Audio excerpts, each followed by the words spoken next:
Eerie. So here we go. The Renters Reform Bill. The last couple of webinars we've spoke about Renters Reform Bill as it has been developed and shaped, and we're now in a position where, due to the general election, the Renters Reform Bill is no more.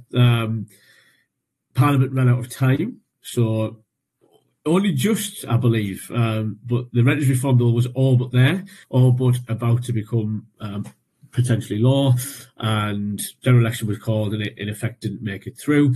So as it stands, the Renters Reform Bill is now on hold. It's certainly not able to progress before the general election.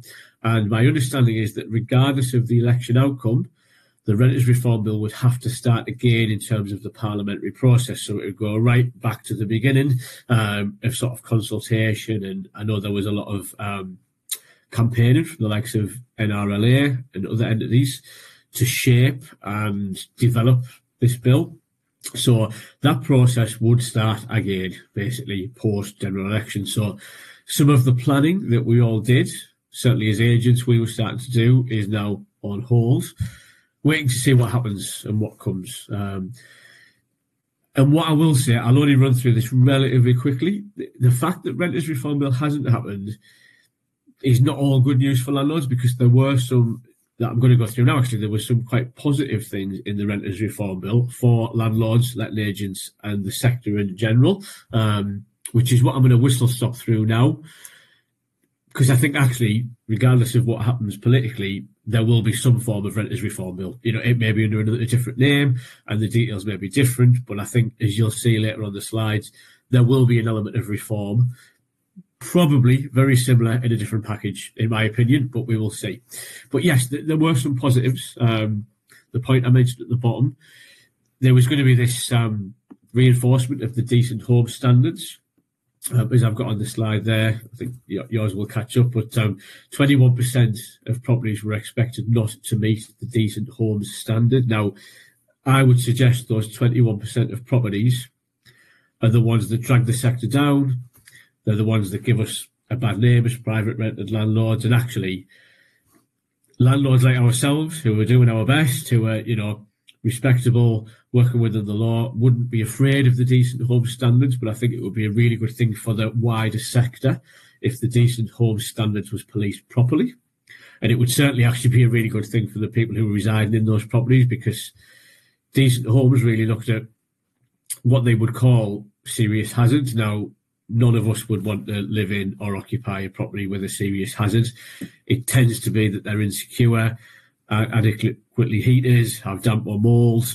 They're fairly fundamental things, and I think it's fair to say we wouldn't want to reside in a property with those defects.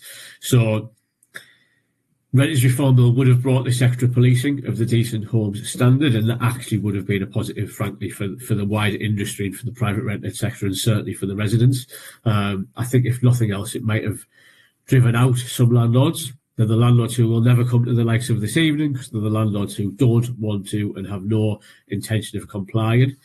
And I think anything that pushes those people out of the industry is positive for all of us, because it'll raise standards.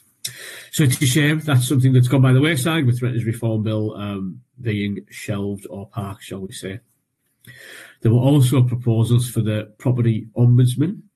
So at present, as an agent, and all agents, we are required to be a member of a property ombudsman. We use the property redress scheme. We pay for the privilege. Surprise, surprise. You know, there's an annual membership fee. And this is, it's almost like a regulator. So this is a mechanism whereby if a tenant or landlord or contractor or anyone who deals with us as a business feels they have cause for complaint and they aren't happy with our response, they can go off to this ombudsman and in effect seek redress. So at the moment, that only applies to letting agents. Private landlords who operate under their own steam are not currently required to do this, but the proposal was that would be extended to private landlords. As an agent, I'm absolutely not against that. I think we've had one PRS case in 4 years. So again, if you're a well-meaning landlord who's doing your best, well-meaning, you know, and desperately trying to operate within legislation, then again, it's probably something that you wouldn't need to be afraid of. Certainly the case we had, I think the PRS were very fair and thorough in their outcome. So I think well-meaning landlords shouldn't be afraid of this. Landlords who operate on the fringes would be. So again, this is another measure that I think it's a shame hasn't been implemented, because it's yet another barrier to the poor operators and to those, frankly, who just aren't interested in operating properly, that would help, hopefully, to push those people out and away from the industry and help raise standards, which would benefit us all. But just to say, the Ombudsman is actually quite powerful. As an agent, if we are not registered with a redress scheme, it's actually illegal for us to trade. So in theory, we would have to shut the doors. They're able to issue compensation of up to £25,000. They have a lot of power, and as a member, you have to abide by their decision.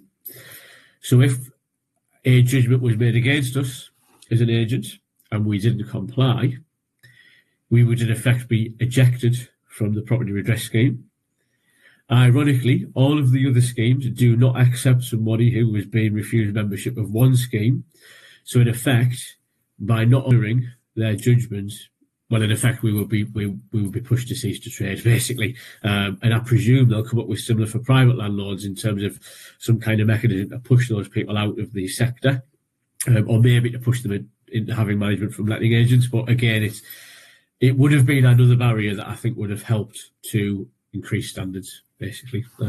Sadly, it would be another cost for private landlords. It's not vast, but it is another cost. But in general, not something that well-meaning landlords would necessarily need to be afraid of.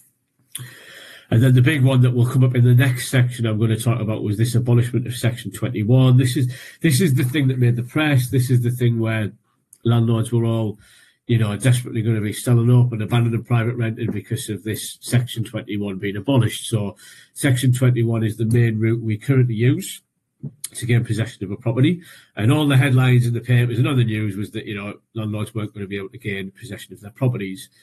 The reality was, what the legislation did was take away Section 21, but gave us new rights to evict tenants, and actually they were genuinely quite sensible, I'm surprised to say. So there was a means to evict a tenant if they had rent arrears.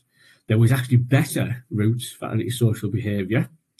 There were routes if you wanted to sell as a landlord, and there were routes if you wanted to reoccupy the property yourself, and that's why you wanted to sort of gain possession. So there were all these mass headlines, but actually the reality was, to be fair, more positive for landlords. There would have been a big paperwork and admin change in how things were done and progressed. But actually, I really only raised this because as much as it was a significant reform of the industry, it wasn't actually all bad.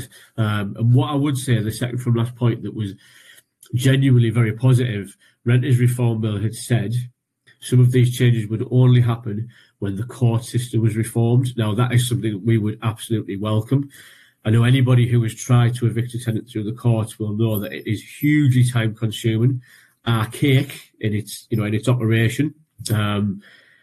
They're still using, we still have to send a check. I mean, I barely knew where our checkbook was, but, still having to send a check, still having to send triple copies of forms in the post off to the court. So what they were saying is some of these changes would not happen until court reform happened. So until the courts were made more modern, brought online so that applications for possession could be pursued online.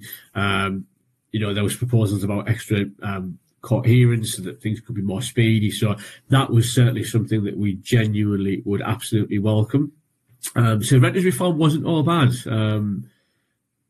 Mixed bag for landlords, but some real distinct benefits that I've sort of tried to draw out there. And I think politically, whatever happens, and I'm going to come to this, I'm pretty sure some kind of rental reform will happen, probably by a different name, in a different package. But some of these things I suspect will happen in a form, frankly.